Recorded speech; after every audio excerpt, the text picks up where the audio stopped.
right, so I'm Chad McElligott. I work at Sotheby's as a staff infrastructure engineer on the platform engineering team. Our team internally is known as the Thundercats. Sotheby's is primarily an auction house for luxury goods like art, jewelry, apparel, and cars.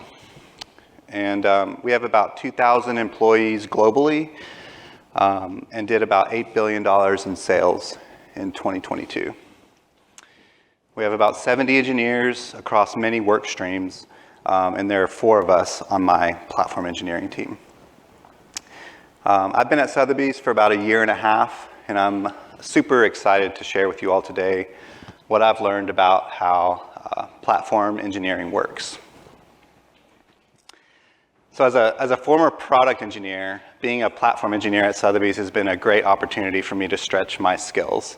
And so the things I want to share with you all today are kind of what I've learned are the core principles for platform engineering and how I've been applying these principles in our day-to-day work. So upon becoming a platform engineer, I asked my boss, what does platform engineering mean to you? To which he responded succinctly, velocity and stability. Didn't give me much to go on, but I kind of had an intuitive sense for it. So I said, okay.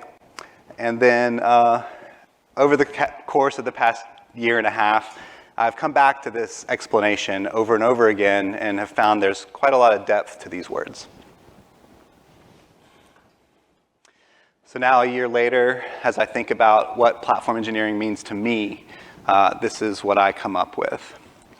Platform engineering is the application of a product mindset to supporting your engineering organization's software delivery velocity and system stability.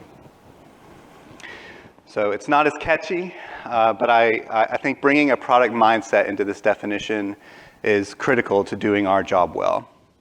So I want to dive into these 3 core features.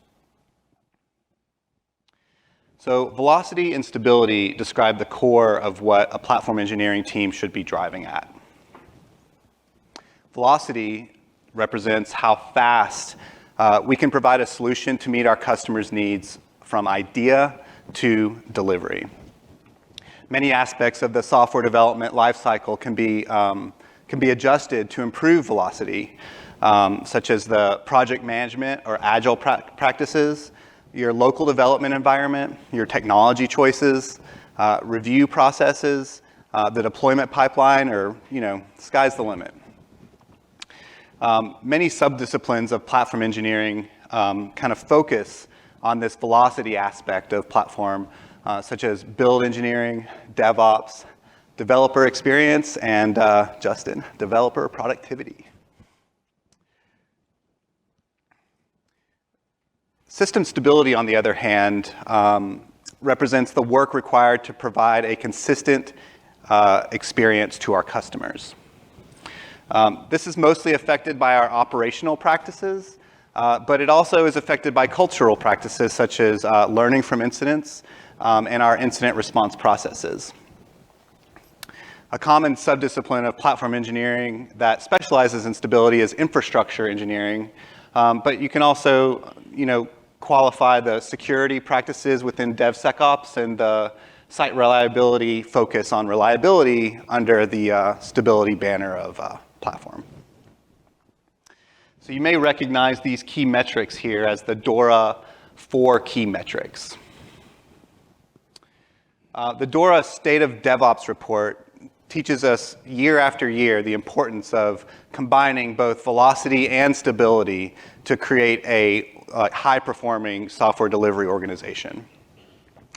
This is why it's so important to have a platform aspect to your organization. Product teams, they know the importance of these things, but they tend to let them slip as they kind of hyper-focus on delivering their core value to their customers. And so if we bring a platform engineering team into the organization, or even like a sub-org, we can help these teams focus on their core value while we iteratively work on enabling their velocity and stability. But platform engineers, they have many challenges to overcome to be successful. They're primarily internal-facing teams, and so they often lack the support that many other teams get, such as product management, project management, or even just like team engineering management. Platform engineers are also can fall into many pitfalls that happen from a lack of customer focus, such as overbuilding, under-designing, and chasing that new and shiny tech. So in order for platform engineers to lead platform engineering efforts successfully, we have to learn to wear many hats. But the most important one in my mind is the adopting a product mindset. Adopting a product mindset is how platform engineering works. Founder engineers know this all too well. There's so much more to building a successful product than simply having a great idea and the skills to build it. You have to have product market fit. You have to have marketing, support, and be constantly collecting customer feedback. And founder engineers very rarely have the opportunity to kind of lean on other people to do these things for them. And platform engineers often find themselves in this same boat.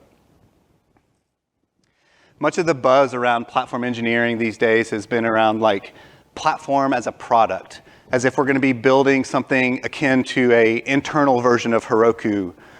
And while some companies' platforms probably do look like this, the key behind platform as a product is more about adopting a mindset where you're looking through the lens of a product manager. This means we slow down and think holistically about how we're delivering value to our customers, the engineers in the organization, but more broadly, the whole organization and how we're delivering value to our customers, the company's customers.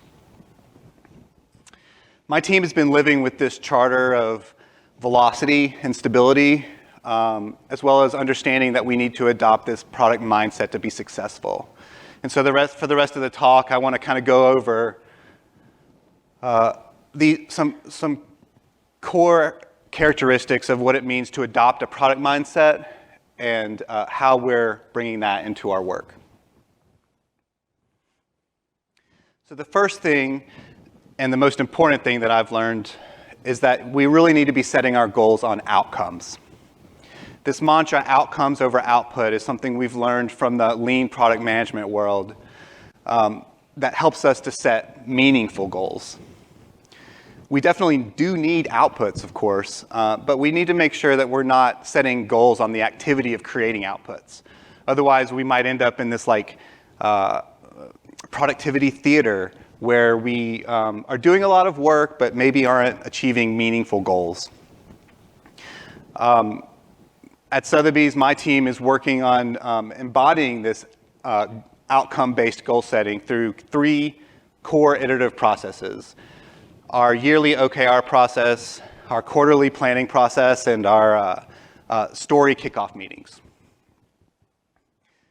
So our yearly OKR process, we get together in person, typically in Iceland, because that's where 2 of my teammates are based.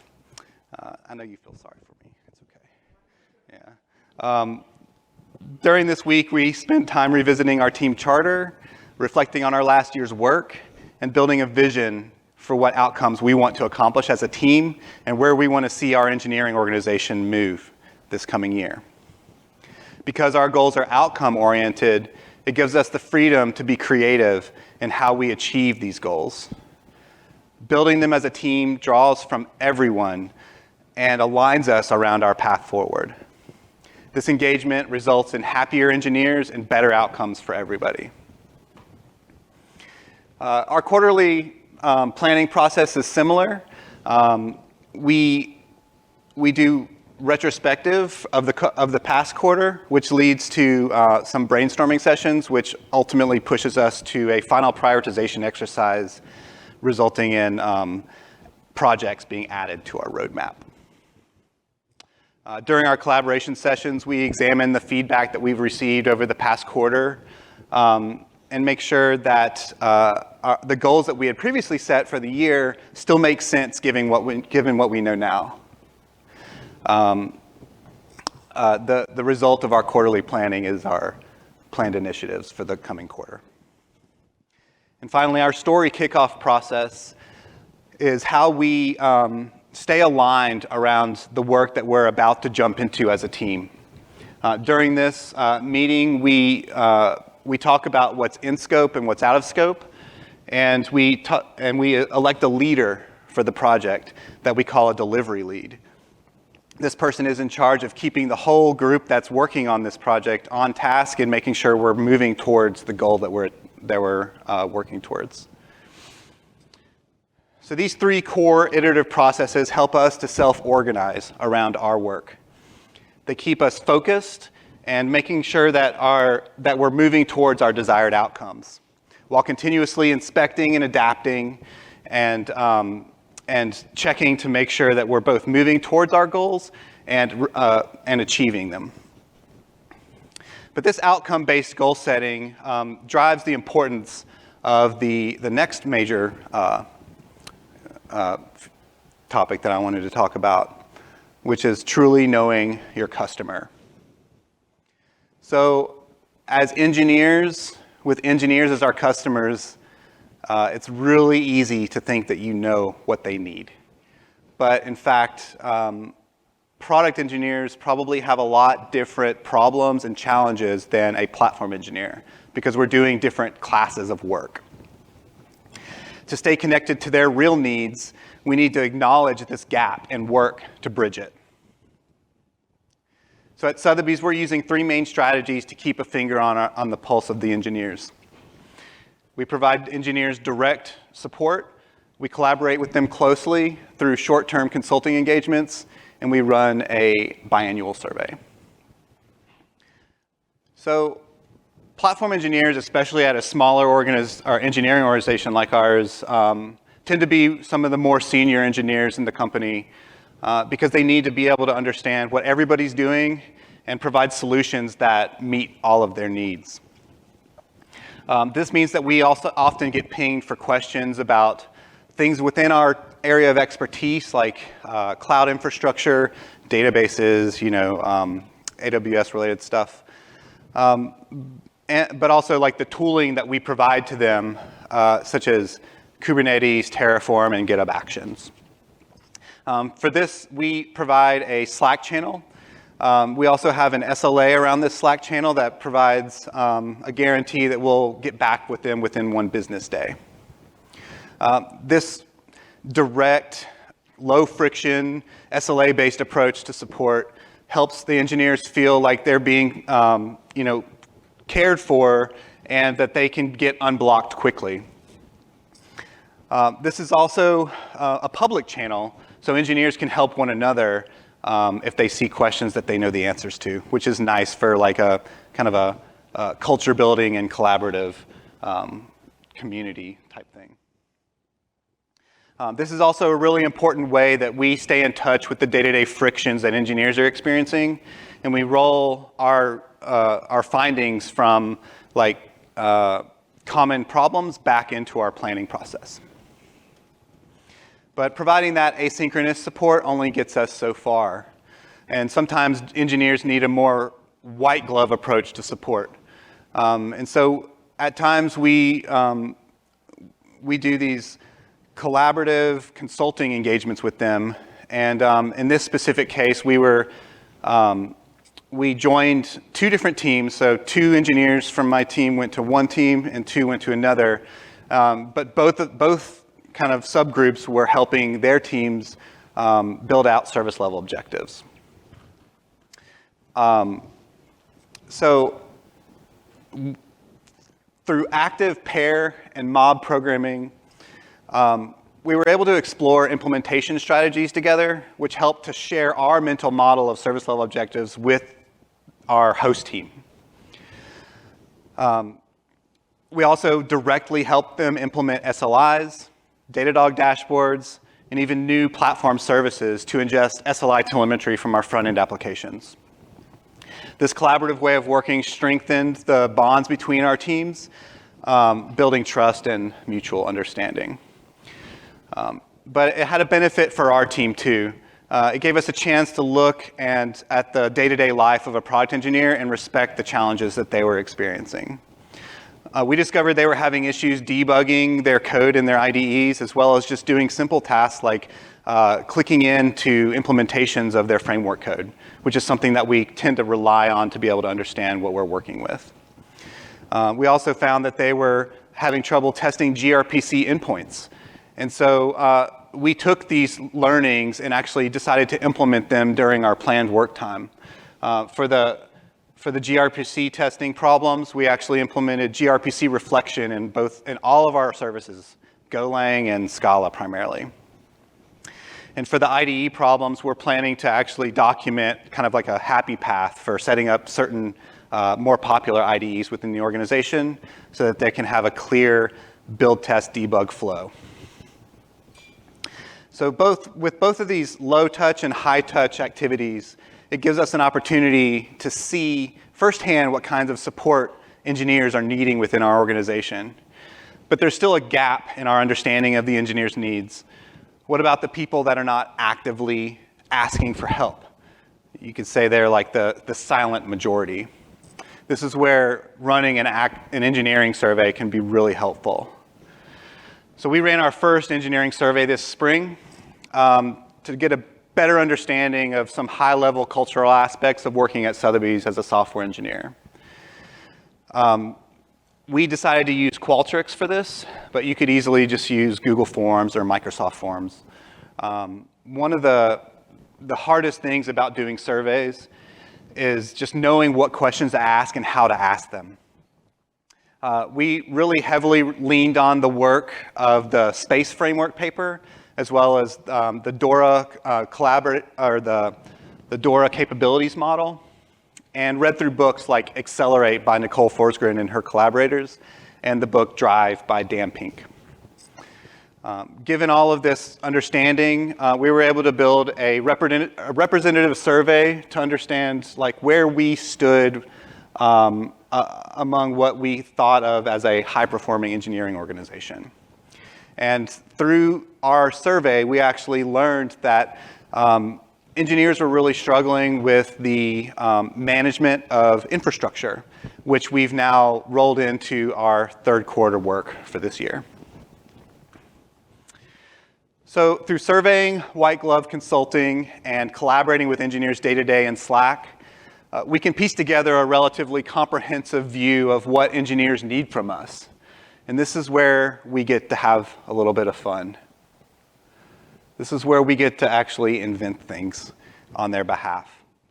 And by inventing, I don't mean inventing something globally new, but bringing something into the organization that provides these engineers value.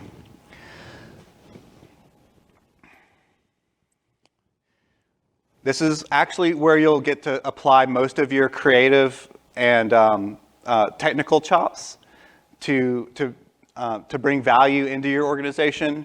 And this is probably what most people think of when they think of platform engineering. So there are three kind of ways that I think of doing this, and we'll just breeze through them. So the first would be to introduce known good practices.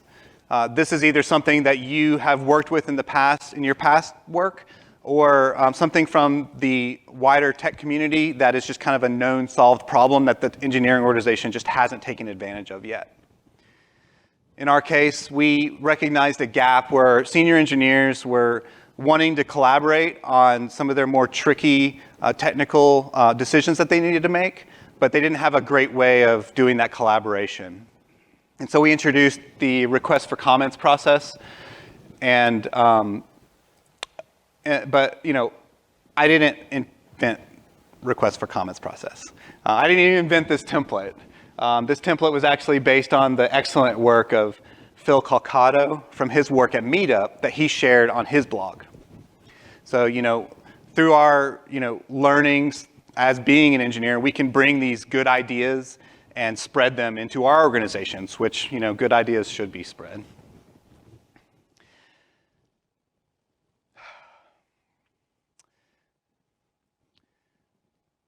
So the next thing is what you're going to be spending most of your time doing as a platform engineer, which is iterating on existing solutions. In our case, we were iterating on our existing Jenkins build system. We were having problems where our service level objectives were being breached because we were having too many build failures resulting from just a poorly behaving integration between Jenkins and our Kubernetes plugin. We evaluated whether we wanted to just fix the thing or if we wanted to kind of take the opportunity to choose something better. And so we chose to move to GitHub Actions because it was a managed build system service that we didn't have to actually run ourselves. In order to go about this migration, we decided to take a vertical slice of the build system, which was the part that was outside of our main Bazel build flow. So we had little front-end applications or things that didn't really fit in Bazel or that we didn't have the expertise to actually make a Bazel build for. And so those were supported in our Jenkins setup, but they were just kind of off to the side. So it made a perfect opportunity to, open those up to be migrated to GitHub Actions and get our feet wet integrating with GitHub Actions and get some feedback from the developers about whether this was a good move for them or not. Turned out they loved it, and so we're going to be migrating our Bazel build system over in the fall. And lastly, sometimes you're not going to have a existing solution to build on, or maybe the existing solution that you have is just not where you want to be. You've maybe hit a local maximum, and you need to make a leap. But maybe the leap that you want to make is something that you don't have experience in. And so you're going to need to do some experimentation. The example I'm illustrating here is some work that we're going to be doing this fall. It's actually a topic for the open spaces as well. It's about managing infrastructure using Kubernetes operators. So the way this would work is a developer would define a YAML that they would push into Kubernetes, and some operators, which are also controllers effectively, would be watching for the manifest that you've pushed in, and would leverage controllers that manage AWS infrastructure in our case. And so you could say I want this high-level application in the manifest, and it would know to spin you up a database and link the database to your application so that your secrets and everything are available automatically. So this is a big leap for us. We're currently managing our infrastructure using Terraform. And so we're planning to experiment with this in the fall. We're not sure if it'll work out for us or not, but we're super excited about the concept. So doing all of that work that I just described is difficult unless you can scale your impact as a platform engineering team. As I mentioned before, we're only 4 engineers, and so we have to be very particular about where we spend our time to make sure that we are providing the most value possible to our organization. So there are 2 main ways that we can scale our impact, but I'm sure you all could think of many more. So one way would be to make great build versus buy choices. In our case, I wanted to highlight a choice that we made to adopt Ops Level, which is a service catalog and developer portal tool. We could have built something using the custom Backstage framework, but Ops Level got us about 80% of the way there for what the features that we were looking for, and we felt like that was good enough to allow us to get the primary value and to move on to other pressing issues. We've made other similar build versus buy choices that we feel great about. We use Datadog, Auth0, and Algolia, all tools that we're happy with. And we also use some open source tools that we run on our own, such as Spinnaker and Jaeger. My team does build software, believe it or not. We don't just manage SaaS products. But most of the software that we're building is stitching services together to provide like a really great developer experience. We may be building things like Slack bots, CI/CD customizations, and other kinds of abstractions such as like Terraform modules. So we do try to use off-the-shelf solutions where it makes sense, because building software is a very labor-intensive exercise. And it's not only the building of it, but the maintenance over time. And so we just have to be very cautious about where we build and make sure it's a good fit. The more your developer organization or your platform engineering organization grows, the more bandwidth you'll have for doing more custom builds. But being able to make good build versus buy choices will always be an important skill in the arsenal of a platform engineer. And the last thing I wanted to share with you is just how important it is to protect your time as a platform engineer, because you're going to be constantly being pulled in a million directions. There's so many things that we have under our purview that it'll be easy to get pulled into so many meetings and incident responses and you name it. This example that I'm showing here is how we've decided to manage our Slack channel. We actually have only a subset of our team responding to questions within our Slack channel, the rest of which can focus on our planned work. And we manage this using PagerDuty schedules. So I feel confident that if you follow these 4 principles, you will have a solid foundation upon which to build a platform engineering organization. Using these, our team has found that platform engineering really works. We are able to support our engineers in delivering their value to their customers and do so at a sustainable rate while our team remains engaged and happy engineers. So after all this talk about a product mindset, I wouldn't really fault you for thinking that I'm some kind of product manager claiming to be an engineer. But really, I just want to make sure that what I'm working on is impactful. And I feel like the results are worth the effort. Thank you. Thank you, Chad. Thank you, Chad. Do we have questions or?